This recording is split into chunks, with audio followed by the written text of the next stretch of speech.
It's Mayday like a junkie missed his goal day. Thinking that I'll stop, I break back, you cunts are underpaid. I move fast like I'm running in a relay. My brain is what it is and that won't ever fucking change. The harsh truth, streets are cold, they ain't nothing nice. People running up and shooting up and puffing ice. Pumping caddies and wash baggies and full saddies. Single mums lost kids, they looking for a daddy. The harsh truth. Set deep in the English countryside, a beautiful old manor on a huge estate had been in the Dormer family for centuries. Lady Dormer, an insomniac, walked the halls day and night. Her only care in the world was her daughter, and her biggest fear for her was that her daughter would be lonely as she had no playmates of her own age. However, it appeared that Victoria had addressed this herself and had created an imaginary friend named Charlie to keep her company. They were inseparable. It seemed to the point where Victoria insisted a second bed be brought into her bedroom so that Charlie could always be by her side. Her mother didn't see any harm in this, for as long as Charlie was around, Victoria was the happiest she could be. There wasn't much concern with Victoria's obsession with Charlie, as it was considered to simply be a phase she was going through. That was, until her tutor expressed concern that it was getting out of hand. She'd been tutoring Victoria for several years and had always admired her brilliance, allowing Charlie to always be by her side. He was, after all, imaginary. The issue was that on one particular day, she had asked Charlie to stay out of the room so as to not distract Victoria. Once he was gone, Victoria became an appalling student, having no idea what the tutor was talking about, and unable to process the most basic of information. Once Charlie was back in the room, though, she was absolutely brilliant. Same for her piano playing. When Charlie was there, she was incredible. Without him, it was as if she was a mere beginner. Thinking this was completely ridiculous, the mother called Victoria into the room in order to get to the bottom of it. She was given a simple maths problem to perform and was told that Charlie was to stay outside of the room. Alas, Victoria pondered over it for several minutes before giving up. They then asked her to play the piano. She was terrible, barely able to play a scale.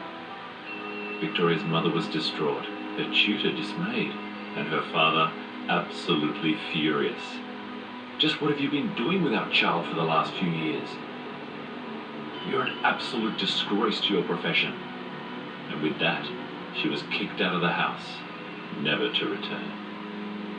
The next day, the mother had arranged for Victoria to leave the estate and attend the country's finest boarding school, well regarded for its strict student discipline and high academic standards. Charlie was forbidden to accompany her. When Victoria heard this, she was devastated. No, I'm not going. You can't take me away from Charlie. I'll never leave. She ran down the hall to where Charlie was beckoning her. And he led her into a closet where he promised to hide her away until her parents changed their mind. Upon entering the room, it was found to be completely empty. The house was turned upside down, and an extensive search of all the surrounding grounds was immediately conducted. The search resulted in nothing. Nothing at all. Victoria was gone. Vanished. Without a trace. After many years of sleepless nights, the unanswered loss of this child slowly let insanity further creep in. The mother ordered that the beautiful old manor be dismantled stone by stone in the hopes of finding young Victoria. She was never found. And not surprisingly, as the elderly workers on the demolition crew commented, that the old Lady Dormer had finally, completely lost her mind. She had never been married. She had never bore a child. She had lived, for as long as anyone could remember, completely alone.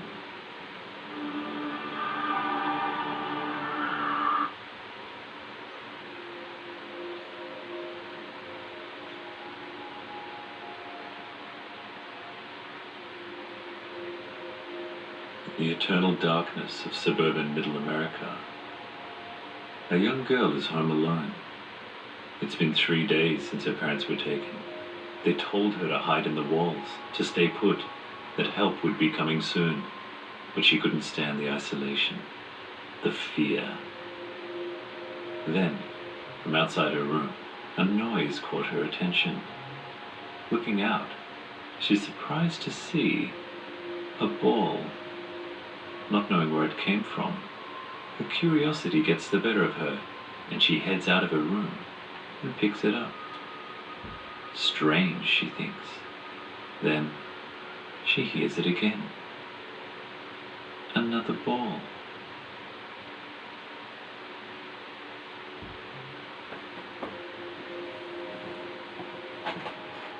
Intrigued, she ventures down the stairs to collect it.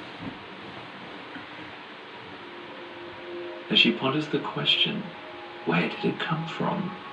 She hears the sound of yet another.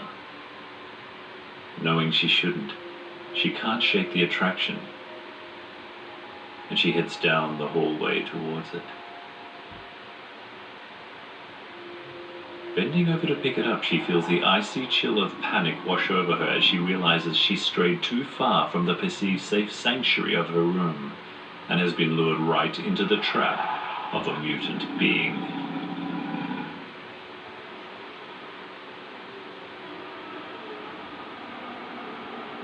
It tosses a final ball at her feet, and she turns and runs.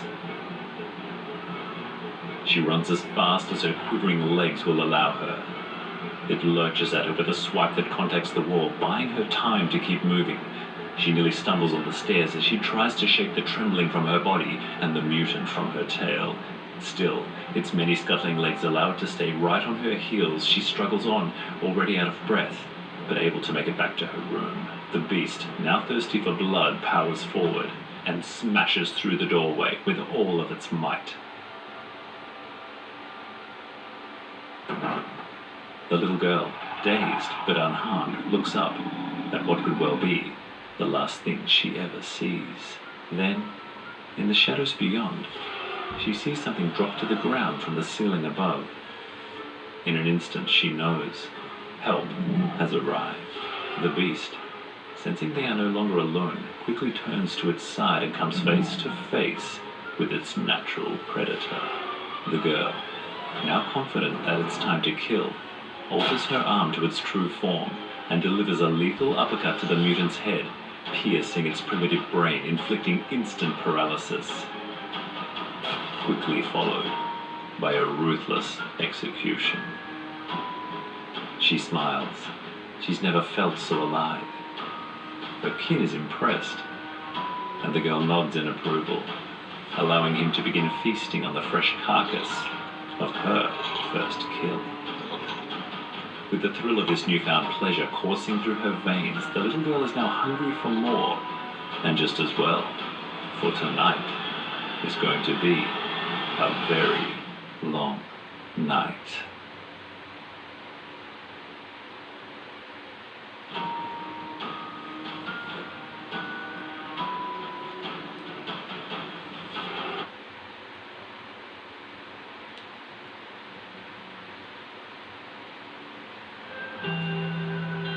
Every day, we face challenges.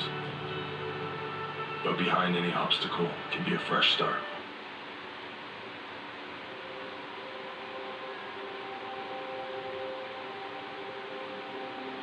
In an old hospital in West Java, a young male nurse walks the halls, having just started his shift earlier that evening. He always works the night shift, but he prefers the peace and quiet it brings, allowing him to deliver food and medicine to the patients without having to be bothered by the senior staff.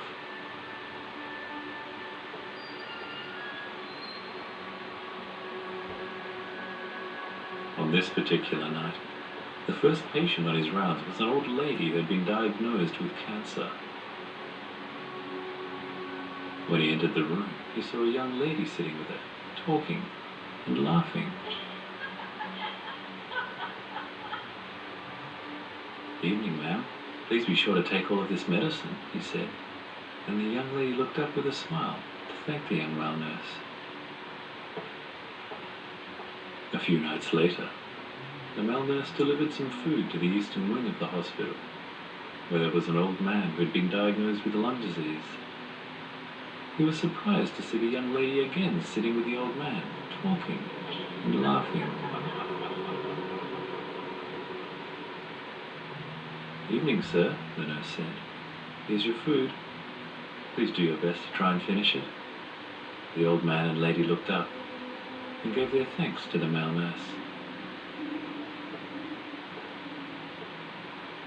The nurse couldn't help but think that it was a sad coincidence that the young lady had two of her relatives being treated in the hospital. The next day, when he was taking medicine to a young girl with leukemia, he once again found the lady sitting, talking, and laughing with the patient. The nurse couldn't help but wonder how it was possible that this young lady could have so many relatives being treated in the same hospital at the same time.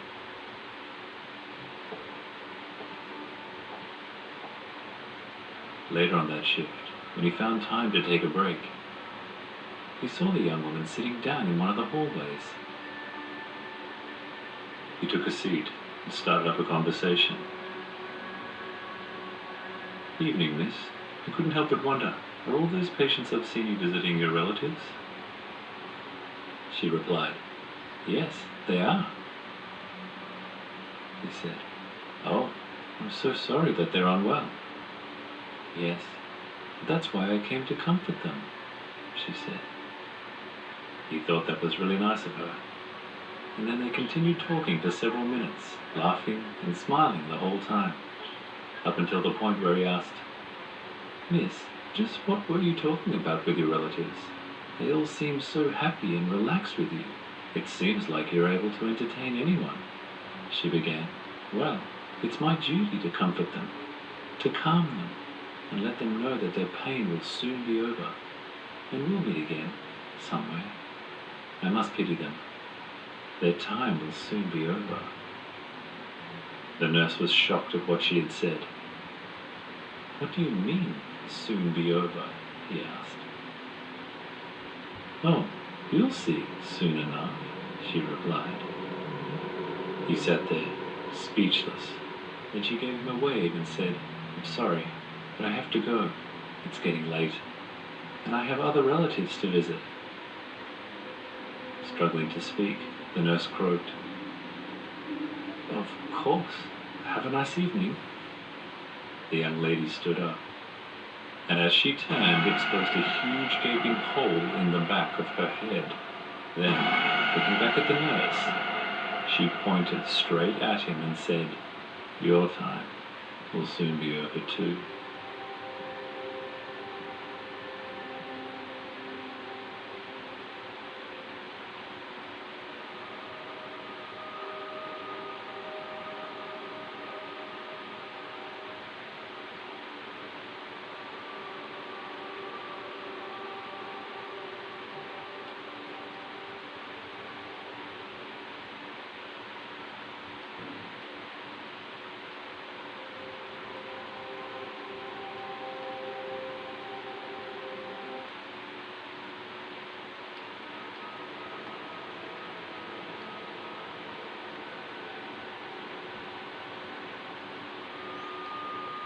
A small village located in the mountains of Bali is still to this day home to an entire community descended from the same bloodline. One night, in one of the village houses, two sisters were watching television. The younger sister was still in high school, while her older sister was soon to graduate from college. During a commercial break, the younger sister stepped outside to go to the bathroom. After she had finished, she exited the toilet and made her way back into the main room.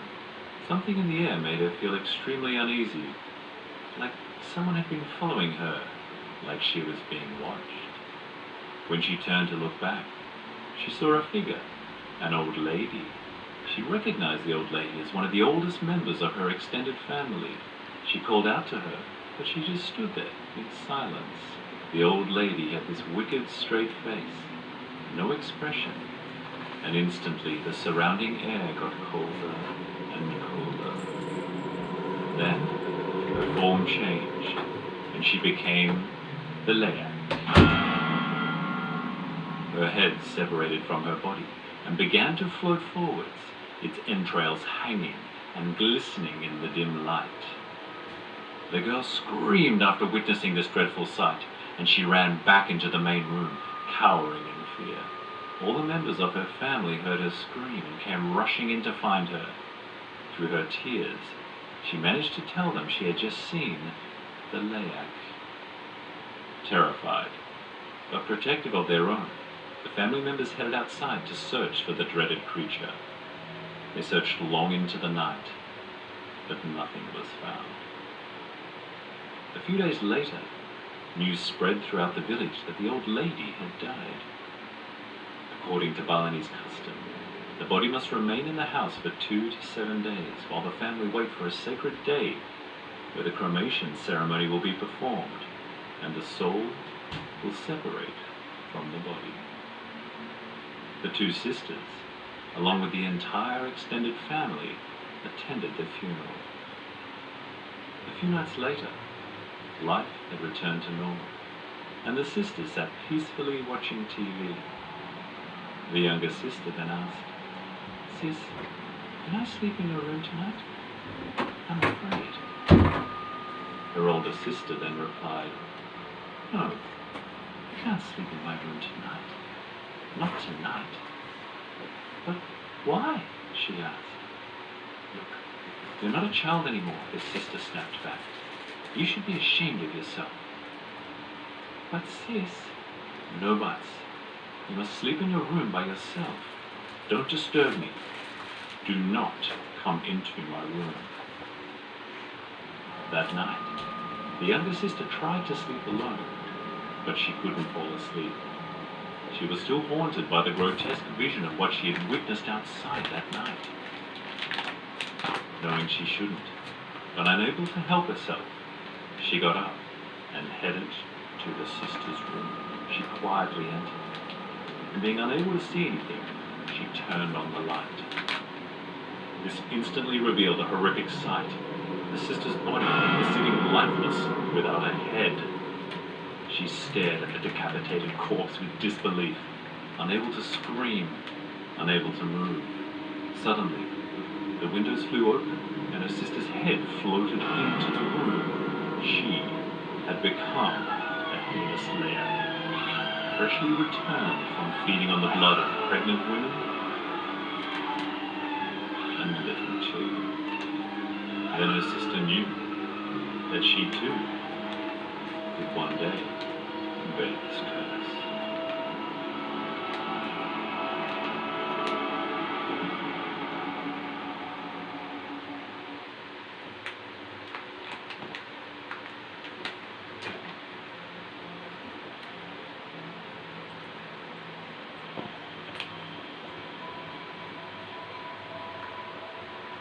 Blacker was trapped. Having narrowly avoided falling to his death when the earth fell before his feet, he was now faced with having to climb back up the cliff, that is, if the roots he was clinging to would allow him. Heading down was not an option. He was too high, and the cliff was too sheer for him to make it safely. Looking up, he was greeted with the last thing in the world he wanted to see right now. One of the huge mutant creatures was staring right at him and was keen to get a piece of him. Blacker shuffled down, and as he did so, the earth at his heels fell away, revealing a ledge beneath him. He dropped down onto it just as the beast above took a swipe at him. Blacker found himself in a tunnel that had been bored into the side of the cliff. A tunnel that led into an extensive network of further tunnels. This was a common defensive strategy of the Japanese army, one that they had been warned about before entering the Pacific, one that had terrified him then, and even more so now. The end of that tunnel was met with another, and Blacker found that his only choice was to climb up, as there was no safe way to descend into the void of what appeared to be infinite darkness below. Hopeful that the ladder would take him to an exit where he would be clear of the threat above him, he somehow knew that it wouldn't. How right he was. Finding himself back in the gun turret, he felt terrified that he was once again so close to the mindless threat he had only moments ago escaped, but also elated that he now had his weapons within easy reach, so he could step out and unleash hell. Blacker climbed to the top of the turret and took the undead by surprise as he pulled the pin on a grenade, dropped it into the bag with a dozen others, and then lobbed it into the middle of them. Tore them all to shreds, and Blacker finished off what was left of the charred meat by blasting into it with his machine gun.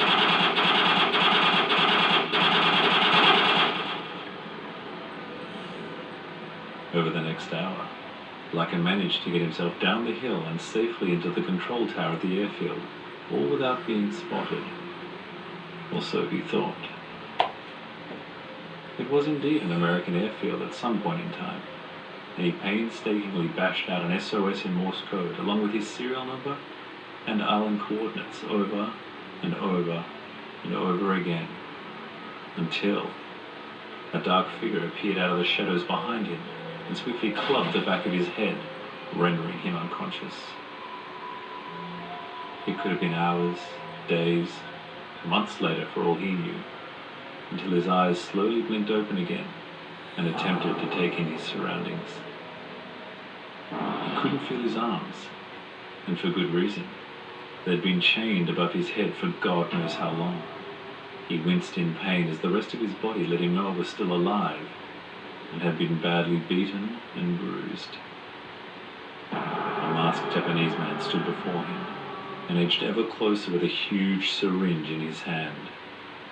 Blacker asked who he was and what he wanted with him, to which he simply replied, "Thank you for volunteering for the program. It's been so tough finding subjects to experiment on since we ran out of American prisoners." And my fellow countrymen. Blacker was stunned into silence. A feeling of helplessness and fear washed over him like nothing he had ever felt before as the psychopathic doctor edged towards him and leaned forward with his syringe.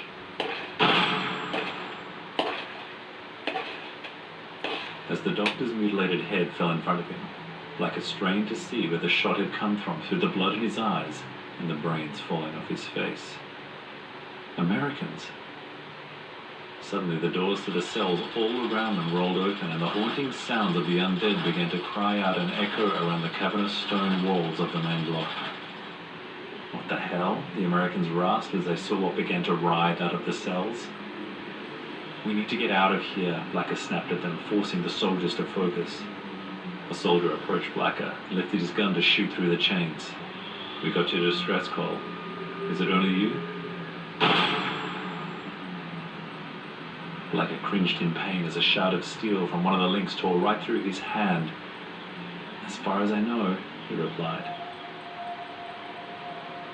Barely able to lift his arms, he ran as fast as he could with the other men as they exited the prison and ran onto the plane they had waiting for them.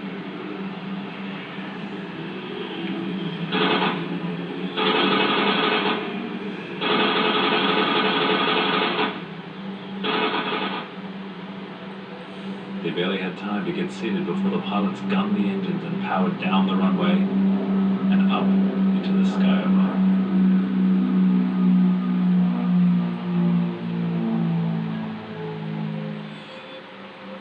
Blacker exhaled and closed his eyes. But to hell, this rescue wasn't a dream. Afraid that when he opened his eyes, he would find himself back on the island, so he did so with caution. Elated he was still on the plane, he looked down at his hand, and the gaping wound that was there moments ago had completely healed. Perplexed by this, he turned to one of the other soldiers, and just as he was about to ask a question, he was cut off by, "We'll get your wound dressed as soon as we level out, but it'll be a while until we can get you to a proper medic, I'm afraid. We just need to go and take care of some unfinished business."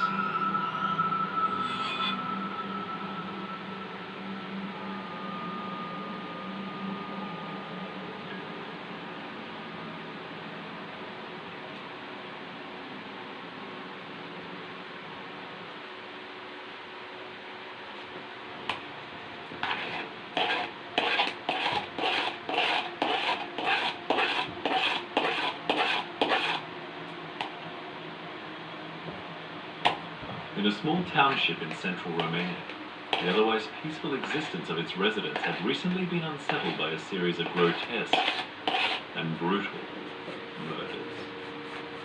With increasing frequency, the town people would awaken to find a lifeless body discarded carelessly in the street or out to sea.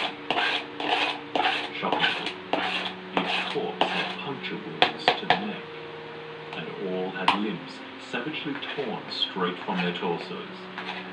The town was in a state of panic, as no one knew who or what could be capable of committing these murders.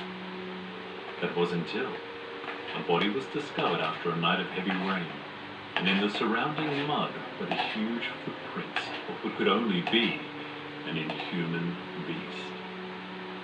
Word spread quickly, and together the townspeople, brandishing weapons and torches, set off, tracking the footprints into the night to find the lair of the beast. Time passed quickly, and to their surprise, the prince led them to a professor's cottage on the far outskirts of town. The reclusive professor was known only by a few, and due to this, was generally feared by many. The mob, fueled by their feverish hysteria, smashed in the front door and were immediately greeted with a massive, unconscious beast lying prone in a large wooden box. The professor, woken by the disturbance, saw that the horde of angry townsfolk had their weapons drawn and were hungry for the blood of the beast. He repeatedly begged for calm, however his cries were drowned out by the cacophony of the dozens continuing to flood in. A wooden stake was smashed into the beast's chest, tearing right through into the flesh of its heart below. The crowd settled, and they could finally hear the professor's damning words, which had turned from a command to a condemnation. He explained that the mangled dead bodies they'd been finding in the street were in fact creatures of the night, Count Dracula's minions that had been set upon the town to draw blood from the locals and further increase their numbers.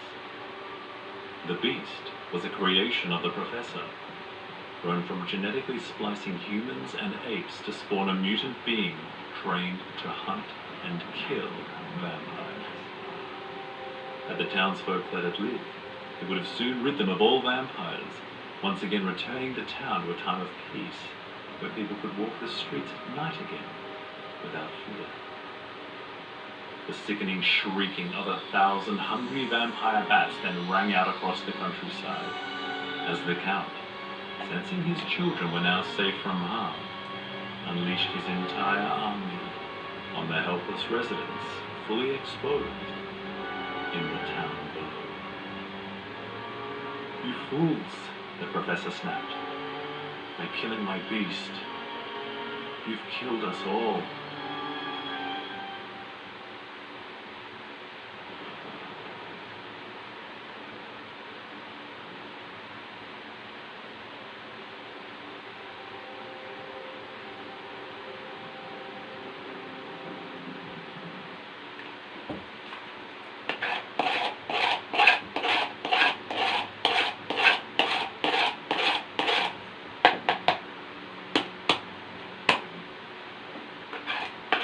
The legend of Kuchisake Onna, or Slit-Mouthed Woman, dates back to Japan's Edo period between the 16 to 1800s.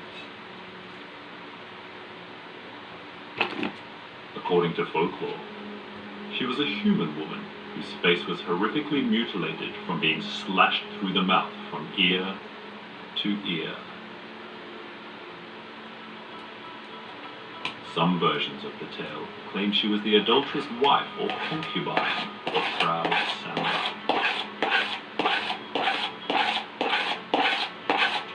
As a punishment for her infidelity, her husband sliced the corners of her mouth from ear to ear.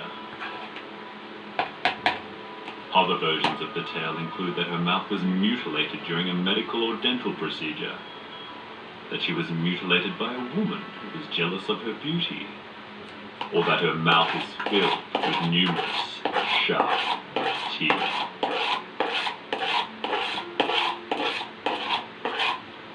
After her death, The woman returned as a vengeful spirit, or onryo. As an onryo, she covers her mouth with a cloth mask, often specified as a surgical mask, or in some iterations, a hand fan or handkerchief. She also carries a sharp instrument with her, which has been described as a knife, a machete, a scythe, or a large pair of scissors. She is said to ask potential victims if they think she is attractive. If they answer no, she will kill them with her weapon. If they answer yes, she will reveal her mutilated mouth. Once revealed, she then repeats her question with, "Even now?" If the individual responds with no, or screams in fright, she will kill them with her weapon. If they respond with yes, she will slice the corners of their mouth from ear to ear to resemble her own disfigurement. An individual can survive an encounter with Kuchisake Onna by using one of several methods.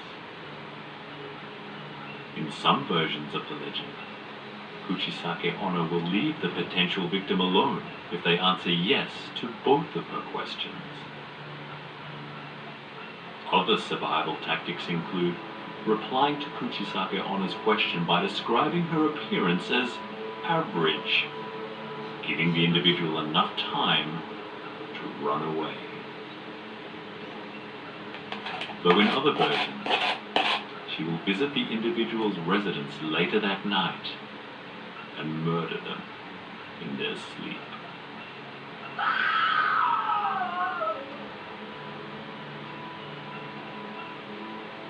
Sightings of Kuchisake Onna still frequently occur to this day.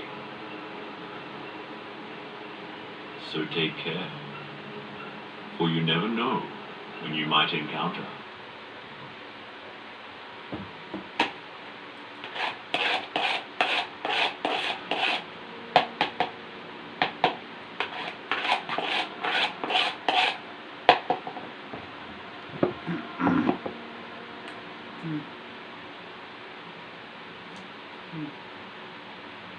In 1628, a Dutch ship, the Batavia, left the Netherlands bound for the Dutch East Indies. On board were over 300 men, women, and children, and a huge amount of gold and silver for trade. Thousands gathered at the port in Texel to bid them a safe journey. No one could have possibly imagined the horrors that lay ahead. Several months into the journey, after stopping at Cape Town for supplies, the skipper deliberately steered the ship off course. This was all part of a plot he had contrived with a psychopathic genius named Geronimus Cornelis. They, along with several others on board, had planned a mutiny which would see them take the ship along with all its gold and silver. In 1629, on June the 4th, the ship struck a reef on a group of islands off the coast of Western Australia. Absolute chaos ensued, and a mad scramble was made for the ship's longboat and yawl. Of the 322 aboard, 40 drowned. The remaining survivors managed to drag themselves ashore. A very basic camp was set up on the island, with whatever they could salvage from the wreckage. The hot days were unforgiving, and there was no fresh water on any of the islands. After unsuccessfully scouring the mainland for water, Commander Pelsar and some select crew members took their 30-foot longboat on a 33-day journey to Indonesia to seek help. Incredibly, everyone aboard survived. While the commander was away, Cornelis and his band of followers seized their chance to take over. What ensued next was the stuff of nightmares as the bloodthirsty enclave took over and began their reign of terror. Those who protested were slaughtered. Others who refused to follow Cornelius had their skulls smashed in or were drowned in the cold sea. There were also tales of cannibalism and violent acts of depravity. Fighting back could only do so much. As the numbers of sadistic followers increased, the others had no choice but to fall into submission. Cornelius owned them all. Unfortunately for him, Helsart returned. Upon learning of the massacre, Helsart ordered his troops to capture Cornelius and his men. A bloody battle ensued. The superior firepower of Helsart's trained soldiers won out in the end. Those who survived were captured. A decision was made to hold a trial on the island, as transporting and securing the accused would have been impossible due to the limited room on the rescue vessels. The worst of the offenders were strapped to a large wagon wheel, and then brutally beaten until all of their bones were smashed. And even with a broken neck, some continued to scream for hours. Only 2 were spared. Considered minor offenders, they were given a meager amount of food and water and were told to make their way to the desolate mainland. What became of them is unknown. They were never heard from again.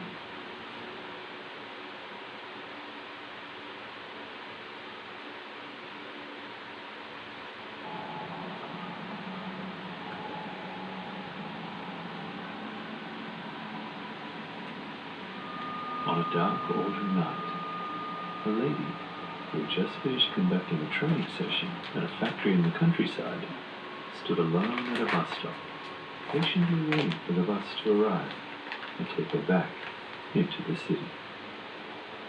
10 minutes had passed.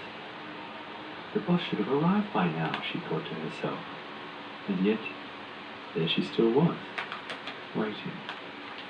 Then, out of the corner of her eye, she saw something. A man was slowly approaching towards the bus stop, and her. Please don't be a weirdo, she thought to herself. Where the hell is this bus? Sure enough, when the person entered the light of the bus stop, she was filled with a feeling of dread. He looked homeless and reeked of a foul odor. $3, he said. Excuse me? She replied. $3, he repeated. I'm sorry, I don't have $3, she replied. And then he just stood there, silently staring at her. She became quite afraid at this point and was about to ask him to move away when he spoke again. $3. She had had enough. This guy was genuinely giving her the creeps, and she felt scared and vulnerable. Look, I don't have $3, she snapped at him. Now leave me alone, or I'll call the police. He looked at her, and he looked around, and then just left. He walked past her and headed on his way down the road into the night. He had moved on, but this certainly didn't make her feel any better. She replayed in her head what had just transpired, and then quickly began to think of what she should do next. She was all alone in an unfamiliar area, waiting for a bus that looked like it would never come. Now she felt extremely frightened. What if he came back? What would she do then? As she decided to get her phone and call a taxi, the bus arrived. Oh, thank goodness, she thought. And as soon as the door opened, she jumped aboard and took a seat. Her heart was racing, but she was safe. The door closed, and she asked the driver, "How much?" The driver replied, $3, as he knocked her unconscious, switched out the lights, and then drove away, off into the night.